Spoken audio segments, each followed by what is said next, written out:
July 21st, 2008. Something strange happened last night, but I'm not sure if it was a dream or if it was real. I remember waking up in my bed, awoken by the sounds of wind whipping against the tough logs of the cabin. The air tasted warm, electric even, like the tang of a brewing storm. I don't know why, but I needed to go outside. I remember the floorboards were wet, sick with condensation, and I eventually shuffled over to the nearest egress.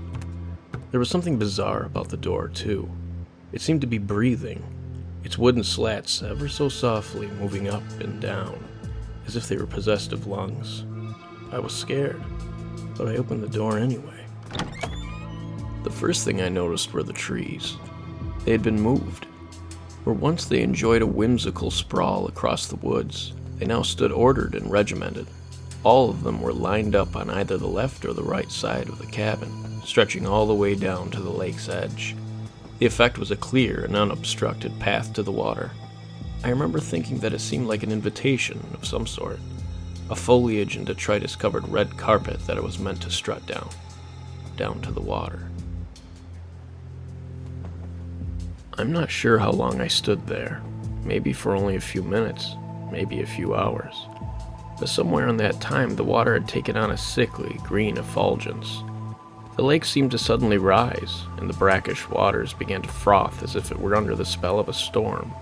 But it wasn't. There was no wind at all, just a gossamer, warm breeze. A breeze that carried a nauseous feel, like it had been struck by a fever, hot and damp. But I didn't seem to care. My eyes were affixed to the beach, where shoulders of sick, emerald waves crashed further and further up the shore, until the ghastly waters of that putrid lake were practically licking my feet. Near the end of my experience, or most likely, dream, the indigenous sounds of water shifting and clapping together became somehow melodic. In fact, the lake eventually came to sing, and I felt myself drawn to its serenade. The last thing I recall is wading into its depths, welcoming the warm embrace of a watery oblivion.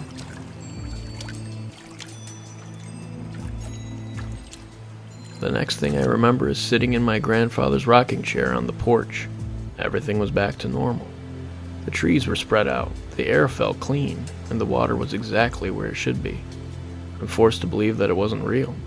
I've heard the rumors about the lake and the strange explanation regarding its green tinge, and so I assume this must have formed the basis of my dream, which I'm not sure it was.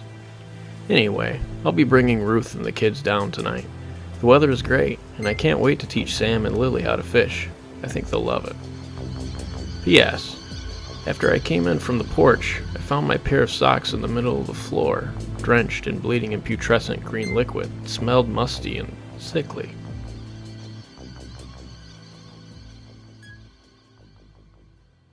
July 24th, 2008. It happened again. I'm starting to worry. I started out on the shore this time, with the green fingers of mossy waters kissing my feet. The lake was raging again, but this time, a storm was boiling over the top of it. The clouds rolled like steam from a charging locomotive, and torrents of rain were spilling from their darkened underbelly. And everything, the clouds, the water, the rain, all gleamed with that peaked jade sheen. I felt like I was standing in a portrait that depicted the end of the world, a wet apocalypse flooding the earth with rivers of dire grays and sickly greens. But all the while I felt fine, comfortable even, like I had finally found home. My attention was yet again drawn downward into the murky waters. I could see things, massive things, toiling and swimming beneath.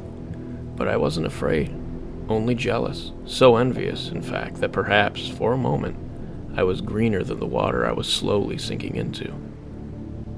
The lake began to sing again. It was such a wonderful melody, and it was so much clearer than the last time I heard it. I could feel it tugging, like a siren's song, pulling me into the warm, wet bosom of that oh-so-sweet aria. Before I knew it, I was in the depths, swimming with hideous and titanic things. But we were all one, a family of all shapes and sizes, submerged deep into the body of something bigger, something greater, something Terrible. That's the last thing I recall. After that, I remember waking up in my bed. It felt so real. It couldn't have been a dream. It couldn't have. I'm afraid to tell Ruth, but after I got out of bed, I found my clothes, sopping wet on the bathroom floor.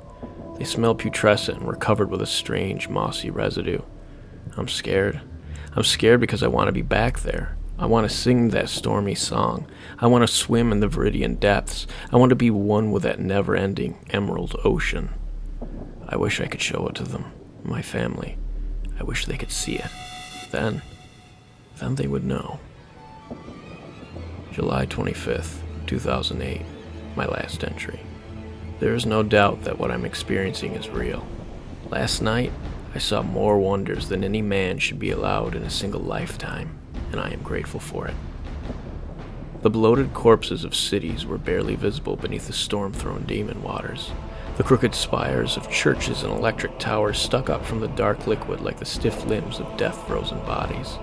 Beneath the alien waves surged strange, gigantic forms, creatures from countless worlds that had drowned and been reborn under the brackish fluids of the fallen sea. They were now all the servants of the sinister waves, pent forever beneath the dead black water to do its will. I don't know how, but I was standing atop one of the tallest buildings in an unknown city, watching the dark tides roll into the drowning metropolis. I was there to meet the demon sea and watch the city I now inhabited become one of many drowned ruins lying silently beneath the liquid sky. An oblivion black wave rose up and slammed into the building, shearing the raging water into twin, corpse-strewn streams. With trepidation, I moved to the very edge of the rooftop, between the arching, white forks of divided water, making myself visible to the thing that would drown the world. From dark fluids, from bodies, and from storm clouds, there began to accumulate the parts of a monolithic thing, blotting out the storming skies. A thing that should not be stretched up beyond the swollen clouds, rolled back the storm and scraped against the belly of the night. Then, drawing together the sounds of crashing waters and exploding thunder, the fallen sea fashioned its voice. You have done yourself a great mercy by coming here. No doubt you have come to be baptized. Soon your life will be but a single drop of water in an endless black sea, adrift forever in the roil of savage waters, until even the stars are drowned within me, and I have overflowed the banks of eternity. Of course, after such a magnificent glimpse of things to come, my new master transported me back to this terrible cabin. After all, I have a job to do. Soon I will be rid of this wretched cage, and I will be back within the depths of my new home, as will my family. I can't wait to show them.